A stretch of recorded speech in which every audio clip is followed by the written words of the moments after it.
Hello everybody, thank you for visiting my YouTube channel, and today I'd like to talk about the fabled Loch Ness Monster. Apparently, an outdoorsman by the name of Richard Mavor claims that he has captured drone footage of the creature. Mavor, while raising money for the Alzheimer's Society, was on a trip to the Loch Ness. He was capturing drone footage of the shore of Loch Ness when, all of a sudden, a creature, about 14 feet long, was seen slithering under the waves. It had a long neck and a long tail. He did not notice this right away, though. When he loaded it up to his YouTube channel, it was pointed out to him by one of his subscribers. Now, whether this is just a trick of the light, a trick of the eye, or a trick of the waves, I do not know. But what I want to do is leave this footage up here for about 30 seconds after I've finished speaking.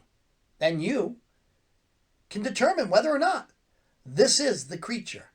And then please leave a comment in the comment section about your perspective of what is on this video. Thank you. Like, share, and subscribe.